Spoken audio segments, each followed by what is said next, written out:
Nazareth. Es-tu le Messie, le Fils du Dieu vivant? Je le suis. Vous verrez le Fils de l'homme assis à la droite de la puissance de Dieu et venant sous les nuées du ciel. Blasphème! Avons-nous encore besoin de témoins?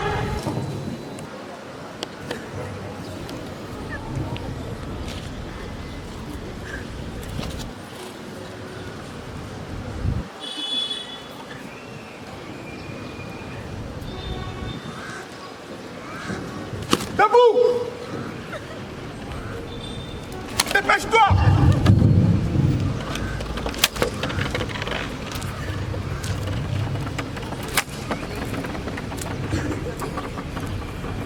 Dans sa mère et près d'elle le disciple qu'il aimait dit à sa mère: Femme,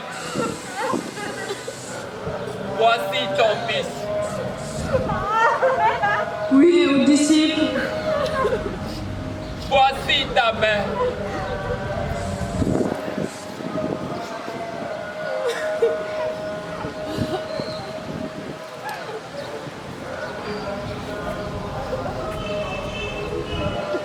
et à partir de cette heure-là, Quelle impression j'ai de ce chemin de croix. Une grande émotion. Une grande émotion. Pendant ce chemin de croix, je me suis retenue pour ne pas verser de larmes. Mais tout au fond de mon cœur, mes larmes ont coulé. Comme d'ailleurs pas mal de fidèles. Derrière moi, une femme âgée a pleuré toutes les larmes de son corps. Ce chemin de croix vivant nous a permis de vivre intérieurement, du moins ce que Jésus a vécu physiquement, ce que les contemporains de Jésus ont vécu à l'époque. Vraiment, nous avons été pris au plus profond de nous pour sentir cette souffrance que Jésus a portée pour nous sauver. Les chants de la chorale venaient encore nous donner l'impression d'être vraiment avec Jésus. Et nous l'avons vécu profondément. Alors je dis merci à tous ces jeunes, à tous ces enfants qui nous ont permis de vivre ce temps fort, ce chemin de croix, le dernier, comme si c'était le vrai chemin que Jésus a parcouru pour notre salut. Merci à tout le monde.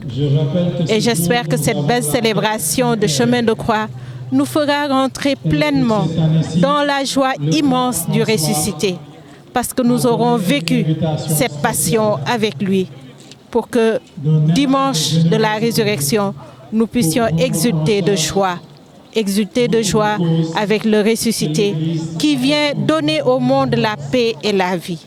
Qu'il en soit ainsi. Amen. Voilà, la passion de notre Seigneur Jésus-Christ cette année a été vraiment un événement très pieux. Nous l'avons vécu avec foi et également avec adoration. Là, ça se sentait parce que ça a été vraiment très intéressant avec des jeunes vraiment engagés. On s'est senti vraiment dans la marche vers Pâques avec le chemin de croix vivant que les enfants ont fait. Bon, toutes les années, ça a été pareil, mais cette année-ci, ça a été vraiment un événement exceptionnel. Voilà, merci beaucoup, merci et joyeux Pâques à tous. Donc cette troupe, nous l'avons créée en 2005.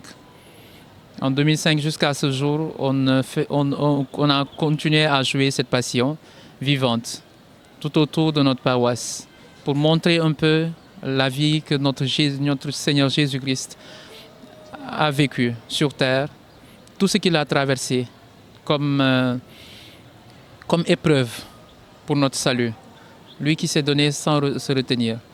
Donc cette troupe aujourd'hui est à la main des plus jeunes. Nous les suivons toujours, nous les encadrons toujours dans le cadre de parfaire cette passion du Christ. Cette passion, ça revient un peu des derniers jours de Jésus sur terre, ce qu'il a vécu avec ses apôtres, avant qu'il ne soit livré aux mains des brigands, aux mains de Pilate, aux mains de Caïphe. Avant de passer, nous sommes passés par tout cela, et après, pour sa crucifixion, on l'a crucifié au croix. Donc, un peu pour résumer la vie que Jésus a vécue. Quand sur la croix, il a dit lui-même, « Père, pardonne-leur car ils ne savent pas ce qu'ils font. » Ils ne savent vraiment pas ce qu'ils font. Tout le mal que nous faisons à notre ami, à notre frère, à notre voisin, tout cela, nous le faisons sans comprendre que nous le faisons à Dieu. Ce n'est pas à cette personne que nous l'avons fait. Donc, à travers cette parole, Jésus donne beaucoup de leçons. Il dit aussi, il a eu à dire à Pierre, « Remets ton épée au fourreau, car ceux qui utilisent l'épée périront par l'épée. » Pour dire que toute arme que nous forgeons contre quelqu'un d'autre peut se retourner vers nous. L'essentiel est de l'amour envers son prochain, d'aimer son prochain comme soi-même. C'est ça l'amour que Jésus a voulu transmettre en se livrant aux mains des brigands.